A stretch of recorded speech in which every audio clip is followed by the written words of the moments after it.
Hello everyone! Welcome back to our channel, Ramz Tutorial Educational.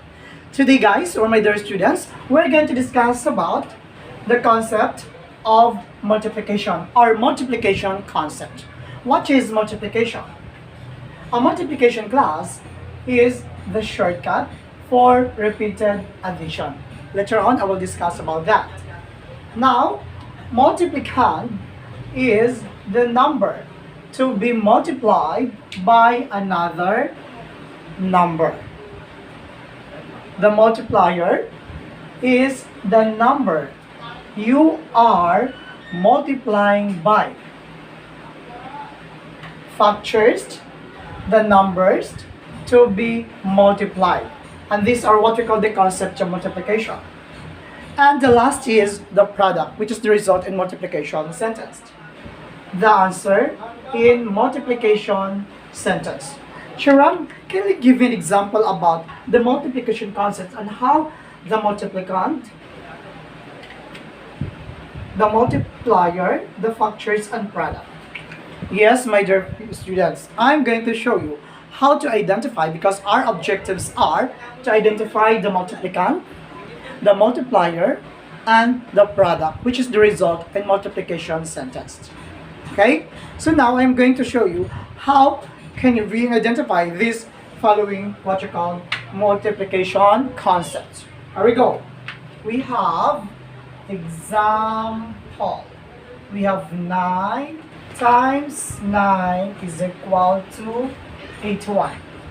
Now 81 guys, in the concept of multiplication, 81 is what we call the product. Okay? It is clear that 9 times 9 is 81. 81 is the product with the result in multiplication sentence.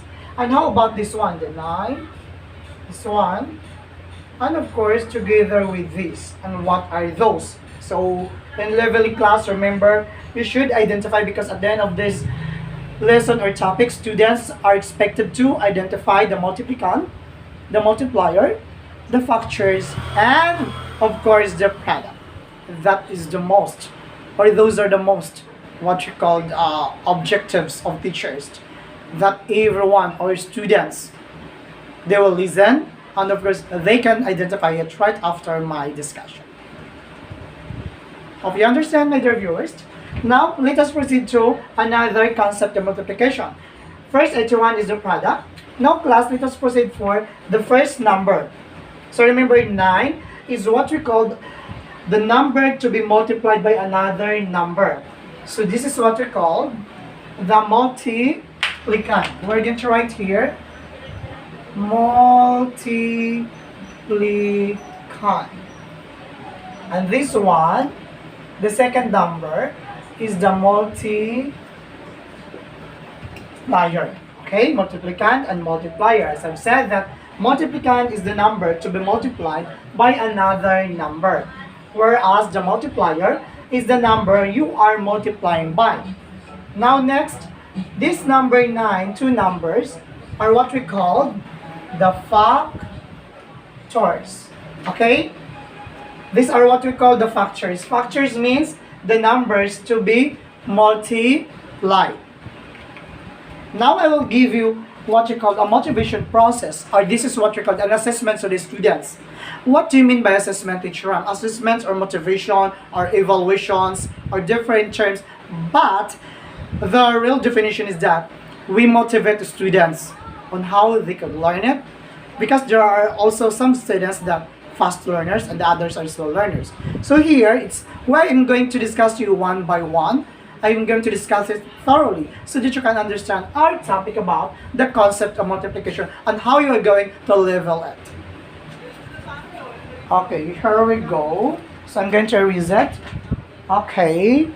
So now class, I'm going to research the definition of terms, so I know you just copied it and replay it so that you can, still memorize it, the definitions, the parts of our topic, which is concept of multiplication.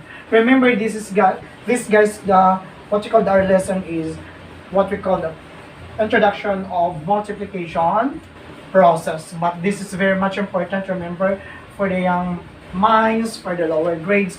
Not only lower grades, because also other students also from higher grades that didn't know or they forget about the concept of multiplication. And this is very much important. Now, I am going to show you the two types of sentences, which is multiplication sentence and addition sentence. So we have here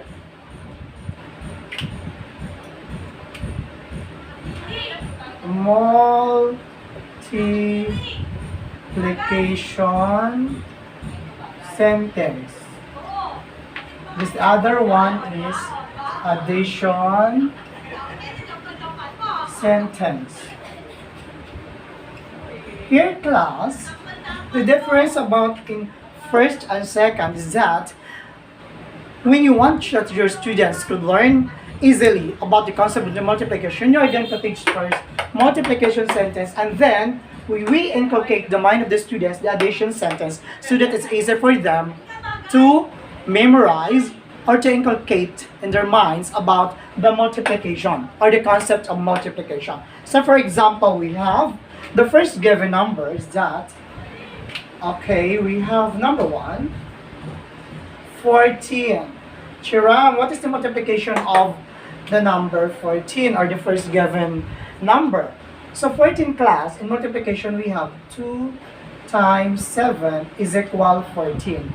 We know that 14 is what we call the product. 7 is what we call the multiplier. The 2 is what we call the multiplicand. And these two numbers are what we call the factors. I'm right, my dear students? So these are the concept of multiplication. Why I discuss about the multiplication sentence to addition sentence, so that again, you could easily understand on how to memorize or how to what we call enter the concept of multiplication. Okay? Here, 2 times 7 class, these are what we call the multiplication sentence of 14. Now, in addition sentence, we have, since it's 2, 2 means you are going to have here, 7 plus 7 is 14. Okay? That is the addition sentence of 2 times 7. 7 plus 7 is 14, which is what we call the sum. This one is the addends. In addition po. Right?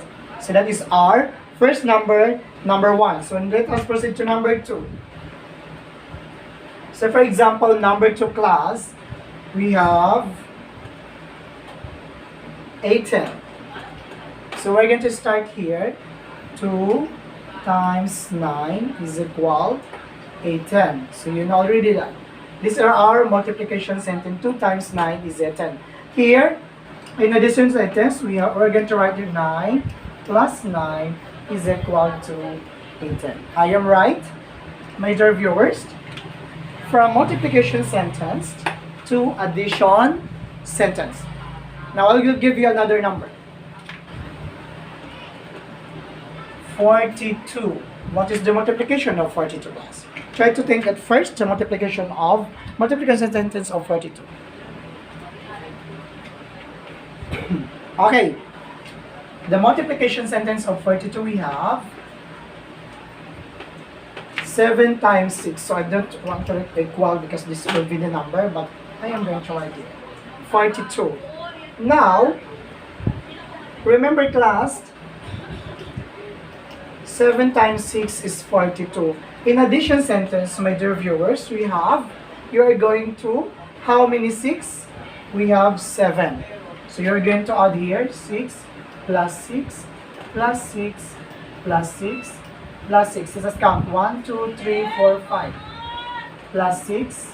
1, 2, 3, 4, 5, 6, 7.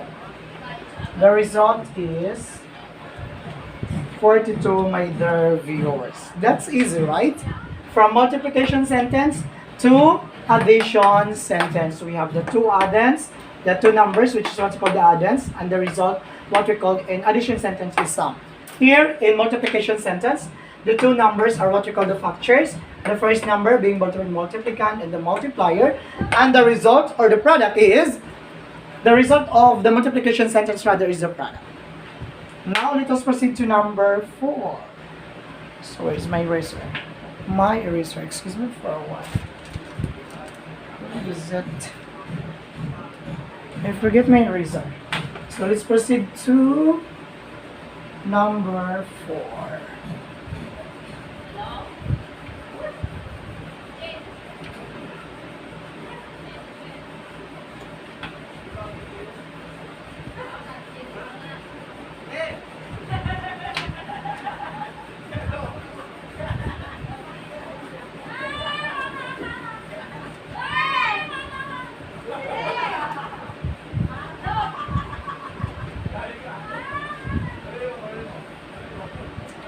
Number 4. Number 4 we have 45. Number 5 we have 28. Number 6 we have 21. Number 7 we have 25. Here class 45, 28, 21, and 25. Now in multiplication sentence, we have in 45, we have 9 times 5. So 1. For 28, we have 7 times 4. In 21, 3 times 7. In 25, 5 times 5. Now, in addition sentence, we are going to create first here so that it's easy for you, my dear viewers, or my dear students, to get your mind how you're going to transfer from multiplication sentence to addition sentence. Let us proceed for 9 times 5. So we're going to create 9 5. So by this class, 5 plus 5 plus 5 plus 5. 1, 2, 3, 4. Plus 5 plus 5. 1, 2, 3, 4, 5, 6. Plus 5 plus 5. 2, 4, 6, 8. Plus 5 is equal to 45. 5, 10, 15, 20, 25, 30, 35, 40, 45.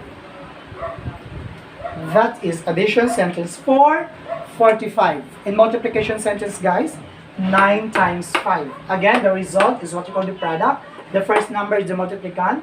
The second number is the multiplier. And the result is what we call the product. Now, let us proceed to number 5. 7 times 4 is 28. This will be the multiplication sentence. In addition sentence class, the first number is 7. So, you're going to produce 4, 7. So by this class, please follow guys. 4 plus 4 plus 4 plus 4 plus 4. 1, 2, 3, 4, 5. Plus 4. 1, 2, 3, 4, 5, 6. Plus 4. Okay, so the result is 28, my dear viewers. When you add this one, 4 plus 4 plus 4 plus 4 plus 4. That is the result, 28. Now, I will give you a short time to solve 21, my dear viewers and students, 21 and 25.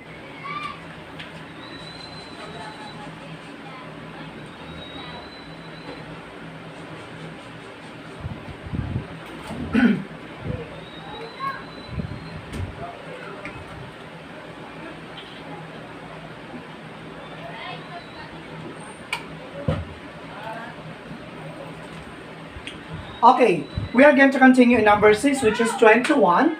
The multiplication sentence is by multiplying 3 by 7. Now, in addition sentence class, we are going to produce how many 7? We have 3. So remember the first number, that will be your sign on how you are going to proceed to addition sentence. Let us say first 7 plus 7 plus 7 is 21. Okay? Is it clear, my dear viewers? Okay, next number 7. 25. The multiplication sentence is 5 times 5. Okay? For our addition sentence, we have here 5. So we create 5 fives. 5 plus 5 plus 5 plus 5. 1, 2, 3, 4. Another one.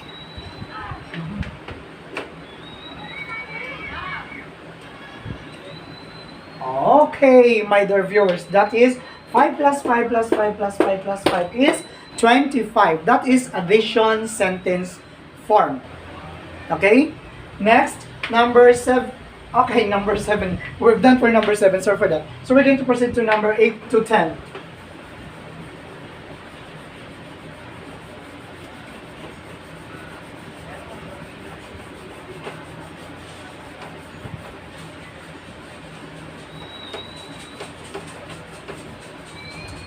Okay, for number 8, 9, and 10. So this is another part. Okay, so I'm going to give you by sets, but this is concept of multiplication also. But this is another set.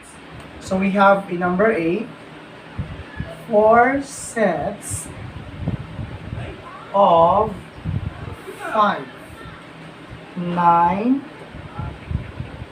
3 sets of 7, 10,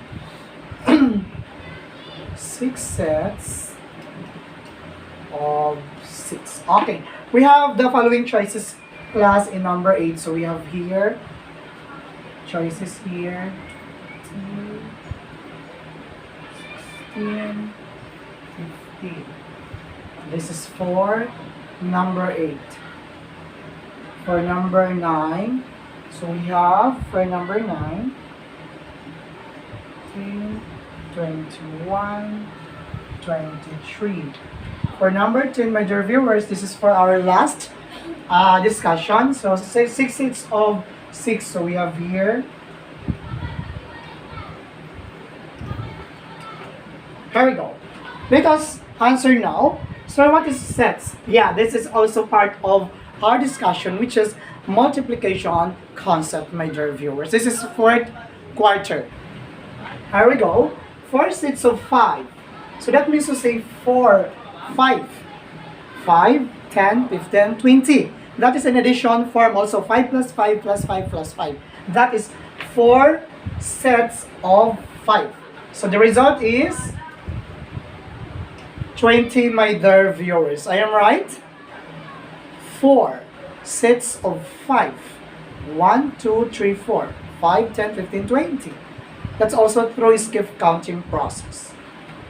9. 3 sets of 7. So that means, so see my dear viewers, 3 sets of 7. 7 plus 7 plus 7. The answer is 21, my dear students. Okay? The last number, remember, 6 sets of 6. Okay? 6 sets of 6. Remember, 2, 3, 4, 5, 6. 6 plus 6 plus 6 plus 6. The answer is 36, my dear students and my dear viewers, to Ramz Tutorial Educational Channel, guys. If you are new here to my channel, Ramz Tutorial, please don't forget to hit the notification bell icon so that you're updated on our latest video tutorial. Thank you for spending again your time to Ramz Tutorial. See you in my next video. Bye-bye!